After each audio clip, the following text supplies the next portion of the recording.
Hello everyone. SSC MTS in Multitasking Staff Examination 2022 and 23 के बारे में इस वीडियो में डिस्कस करेंगे कि MTS 2022 का जो 2022 का हमारा एग्ज़ाम हो चुका है, इसकी कट ऑफ क्या रहेगी, एक एनालिसिस के थ्रू मैं आपको बता रहा हूँ। और MTS का रिजल्ट आखिर आने कब वाला है और 2023 में आपका सेफ स्कोर क्या होना चाहिए, क्या टारगेट होना चाहिए, आपको कितना करना सेफ होगा, किस प्रकार से तैयारी करें कि 2023 में आपका सिलेक्शन हो सके। ठीक है, तो उस हिसाब से मैं आपको इस वीडियो में आज डिस्कस करूंगा 2022 का भी 23 का भी, इसलिए वीडियो को इन तक बनेगा, बहुत ध्यान से देखना, स्किप बिल्कुल भी मत करिएगा। सबसे पहले मैं 2023 के बारे में ही बता देता हूँ कि जो एग्जाम होने वाला है उसका क्या होगा। उसके बाद मैं डिटेल्ड में आपको 2022 के बारे में बताने वाला हूँ कि आपको कितना स्कोर आपका है तो आपका सिलेक्शन हो जाएगा। तो फाइनली अगर मैं यहाँ पर थोड़ी सी चीज़ें डिस्कस कर लूँ तो यहाँ पर आप देखिए, पहले तो 2023 वाले जान लीजिएगा। देखिए, आप में से 2022 वाले बेस्ट ऐसे स्टूडेंट होंगे जिनके मार्क्स कम होंगे और वो 2023 की तैयारी कर रहे हैं।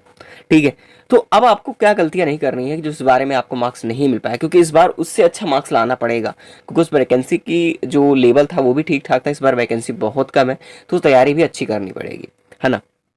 देखिए, तो उन लोगों को बता दूं जो इस बार नए होंगे, नहीं पता होगा, उन लोगों को भी बता देता हूँ आपको कैसे टारगेट करना है। चाहे जो पुराने वो नए जो भी हो, आपको इतना तो पता ही है, लेकिन जो नए हैं तो वो समझ लीजिए कि मैथ एंड रीजनिंग, इसमें हमें नोटिफिकेशन में क्लियर किया गया है कि आप यूआर कैटेगरी से तो 12 क्वेश्चन आप ला ही सकते हैं, 12 क्वेश्चन सही करना होगा, इसमें नेगेटिव मार्किंग भी नहीं है। अगर 12 क्वेश्चन आपने सही किया है तभी सेकंड सेशन में आप कितने भी मार्क्स कर लें, अगर 12 क्वेश्चन आपने अटेम्प्ट नहीं किया है सही सही, तो आपकी सेकंड सेशन में यानी इंग्लिश और जीके जीएस की कॉपी चेक ही नहीं होगी। ठीक है, क्योंकि मेरिट जो बननी है आपकी, इससे ही मेरिट बननी है।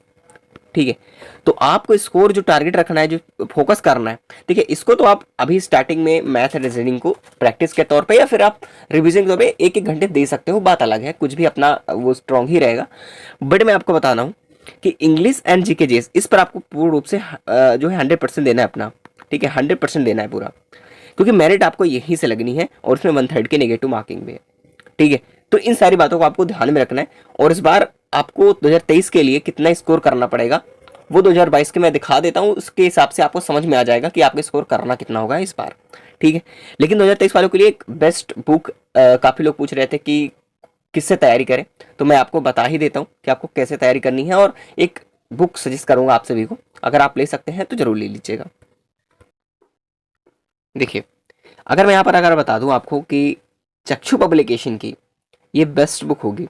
जहाँ तक कि अगर मैं बात करूँ, यहाँ पर स्टडी गाइड जो दी गई है कंप्लीट टॉपिक वाइज यहाँ पर कवर किया गया है, और आपके इंपॉर्टेंट क्वेश्चंस भी इंक्लूड किए गए हैं, जिससे आपकी तैयारी बेहतर होगी, आपकी प्रैक्टिस भी अच्छी होगी। तो इसमें आपको पता है सबसे खास बात यह है कि ये एक नए पैटर्न पर आधारित थी, और परीक्षा में क्या पूछा जाता है उस पर आधारित ही है यहाँ पर टारगेट किया गया है। और साथ ही साथ आप इसका प्रैक्टिस सेट भी ले सकते हैं, जो कि एचओ पब्लिकेशन द्वारा तैयार किया गया है। और इसमें आपको 15 प्रैक्टिस सेट और 2150 ऑब्जेक्टिव क्वेश्चन टोटल मिलेंगे, और 8 मॉडल पेपर मिलेंगे, जिससे आपकी तैयारी बेहतरीन होगी, जिससे आपकी प्रैक्टिस मजबूत हो पाएगी और आप अच्छे मार्क्स ला सकते हैं। तो लिंक डिस्क्रिप्शन बॉक्स में मिल जाएगी, वहां से भी ले सकते हैं, और मार्केट में भी अवेलेबल है, वहां से भी आप ले सकते हैं। चलिए, तो अब हम बात कर लेते हैं कट ऑफ के ऊपर कि 2023 में कट ऑफ तो क्या रहेगी वो मैं बताऊंगा ही बताऊंगा। सबसे पहले 2022 का जान लीजिए। देखिए, इस बार तो स्टूडेंट्स भी ज़्यादा थे, है ना, और साथ ही साथ फॉर्म भी तो ज़्यादा है ही। ठीक है, 2022 वाले फॉर्म भी जो थे वो तो भाई ज़्यादा थे ही, जो भी थे, लेकिन वैकेंसी भी थी, ठीक ठाक थी, तब ये ऐसा हाल रहा है। तो मैं आपको बता दूं, क्योंकि इस बार आपको सब कुछ क्लियर हो जाएगा कि न्यू पैटर्न पर आधारित पहला एग्जाम होने जा रहा है, यानी कि हो ही गया मान के चलो, 2023 में फिर से तो 12 होने जा रहा है। अब 110 इसमें एवरेज दिखा रहा है 58 का। ठीक है, 110 के बीच, 110 से 120 के बीच मार्क्स वाले, लेकिन इसमें से मैं 18% गायब कर देता हूँ, क्योंकि यहाँ पर कुछ लोग में गलत भी हो सकते हैं जो कि गलत वोट्स किए होंगे, इसलिए मैं 80% 18% बाहर कर देता हूँ। तो बढ़ते, तो फाइनली मैं आप लोगों को बता दूं कि यहाँ पर जो एवरेज के टॉप की मैं बात करूँ कि जो एवरेज क्या रह सकती है, तो एवरेज जो लोगों का स्कोर है वो 85 टू 90 के बीच लोगों के एवरेज में है। ठीक है, 85 टू 90, तो कुछ इस प्रकार से है, जो कि करीब 1.5 लाख, सॉरी 1,50,000 स्टूडेंट्स है, नहीं 1.5 लाख स्टूडेंट्स का करीब डाटा मेरे पास जो भी है वो हिसाब से मैं आपको बता रहा हूँ।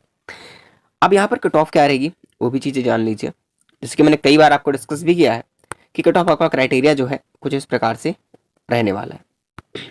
ठीक है, कि आपको यूआर में कम से कम 120 से 125, ओबीसी से 112 से 118, एससी में 98 से 100, एसटी में 88 प्लस, यानी कि कम से कम 2 मान के चलो इसमें भी। ठीक है, और ईडब्ल्यू 110, एक्स 75 प्लस, और पीएच कैंडिडेट्स 85 प्लस। कुछ इस प्रकार से आपका क्राइटेरिया होना चाहिए। ठीक है, और आप 2023 वाले जो हैं वो जान लीजिए कि 2023 में जो एग्जाम देने जा रहे हैं वो इस हिसाब से आप टारगेट करिए कि अगर इस कट ऑफ इसमें इतना जाती है, इतनी जाने की संभावना है, इतने वैकेंसी होने के बावजूद भी, तो 2023 में तो वैकेंसी बहुत ही कम है। ठीक है, तब कितनी कट ऑफ जाएगी आप ये सोच के चल सकते हैं, उस हिसाब से आपको टारगेट स्कोर करना है। तो आपको टारगेट कम से कम, भले ही मैं कह रहा हूँ कि आउट ऑफ 150 है, लेकिन आपको टारगेट जो है तैयारी हिसाब से करनी है कम से कम 140 मार्क्स की तैयारी आपको इतनी करनी पड़ेगी, टारगेट लेना पड़ेगा। अगर 140 की आप टारगेट लेंगे तो कुछ ही नहीं तो कम से कम 130 से 135 के बीच आप स्कोर कर ही सकते हैं। वो भी मैं यूआर को टारगेट लेकर के चल रहा हूँ, हाई जोन की बात कर रहा हूँ। बाकी अदर कैटेगरी के हिसाब से तो अलग जोन वाइज अपना जो भी है वो समझ सकते हैं। ठीक है, तो ये क्राइटेरिया आपको लेकर चलना है जिससे आपकी क्लियरिटी बढ़ सके और आप बिल्कुल तैयार हो सको। बाकी चलिए मिलेंगे अगले इन्फॉर्मेशन में। कोई डाउट है तो कमेंट करके जो बताएंगे। आपका रिजल्ट बहुत जल्द आएगा। ठीक है, रिजल्ट का थोड़ा सा पेशेंस रखें, हो सकता है अगस्त एंड तक आपका रिजल्ट भी देखने को मिल जाए और सबसे पहले आपका सूचना हमारे चैनल के द्वारा मिल जाएगी।